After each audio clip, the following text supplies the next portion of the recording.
Cadangan devisa pada akhir November 2023 tercatat naik dipengaruhi oleh penarikan utang berdenominasi valuta asing oleh pemerintah. Bank Indonesia mencatat cadangan devisa naik 5 miliar dolar Amerika Serikat menjadi 138,1 miliar dolar Amerika Serikat.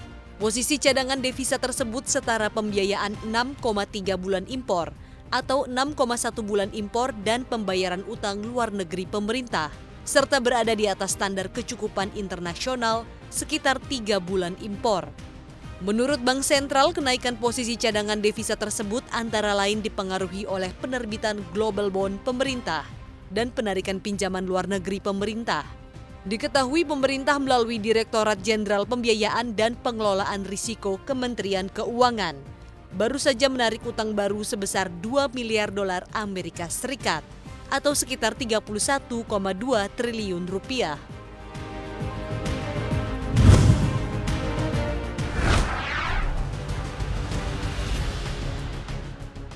Presiden Joko Widodo menyinggung adanya realisasi investasi asing yang gagal di Indonesia karena masalah perizinan hingga pembebasan lahan. Padahal marketing atau penawaran investasi sudah dilakukan ke banyak negara. Jokowi pun menekankan yang menjadi fokus pemerintah bukan lagi marketing tapi penyelesaian masalah di Indonesia. Pada kesempatan itu Jokowi juga menyinggung rampungnya pembebasan lahan di Provinsi Banten terkait investasi Lotte. Jokowi menyebut kementerian berhasil menyelesaikan permasalahan tanah dalam 2 minggu. Padahal tenggat waktu yang diminta Jokowi untuk menyelesaikan masalah itu adalah 3 bulan. Oleh karena itu Jokowi meminta iklim investasi diperbaiki dan nilai investasi ditingkatkan. Apalagi Indonesia menargetkan investasi 1.650 triliun rupiah pada 2024.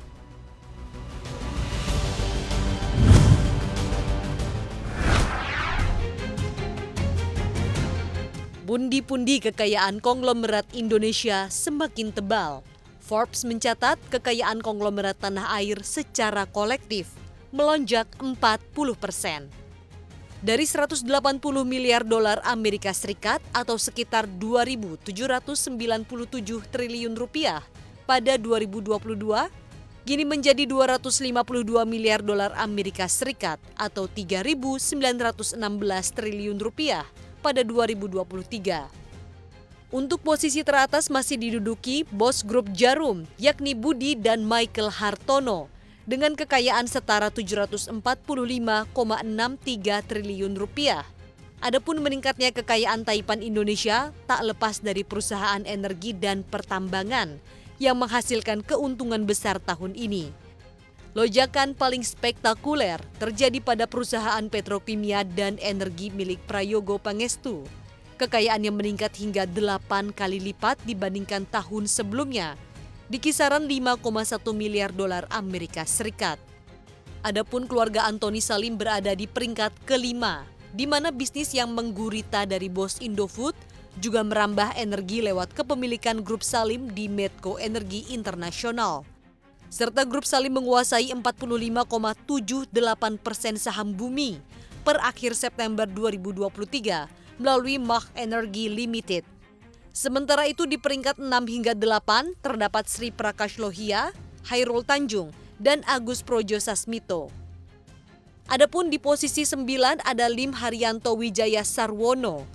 Lim kini bersama putranya Lim Gunawan mengelola Harita Group. Sang putra kini menjabat sebagai CEO di konglomerasi keluarga tersebut. Dan posisi 10 ada Dewi Kam, sosok wanita terkaya di Asia Tenggara yang mempunyai saham sekitar 10% di perusahaan Bayan Resources.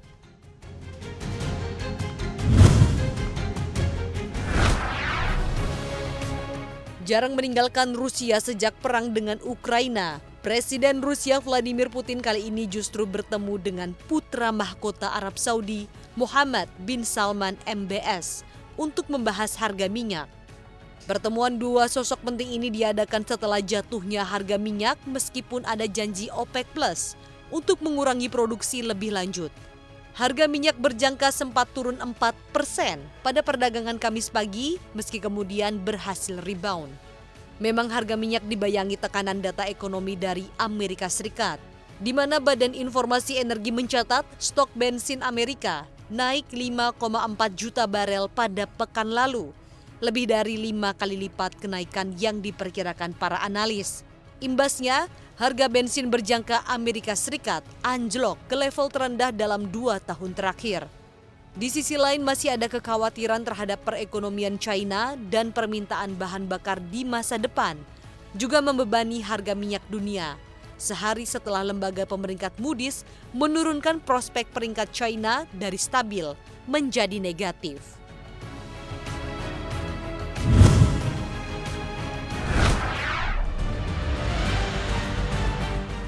Honda Global mengumumkan telah memecat sekitar 900 pekerja kontrak perusahaan patungannya di China pada 6 Desember silam, setelah adanya kebijakan perusahaan beralih ke mobil listrik. Saat ini volume produksi mobil menurun sehingga kontrak pengiriman juga dihentikan. Adapun pemutusan hubungan kerja alias PHK massal ini dilakukan oleh GAC Honda Automobile yang merupakan perusahaan patungan antara Honda Motor dengan Guangzhou Automobile Group. Pengurangan tersebut berjumlah sekitar 7% dari total tenaga kerja perusahaan yang berjumlah sekitar 13.000 orang. China berada di peringkat yang sama dengan Amerika Serikat sebagai salah satu pasar terbesar Honda. Namun China berencana menjadikan kendaraan listrik sebagai bahan bakar semua kendaraan baru yang dijual pada tahun 2035. Masalah yang dihadapi Honda serupa dengan masalah yang dialami rekan-rekan Jepang lainnya yang berbisnis di negeri tirai bambu.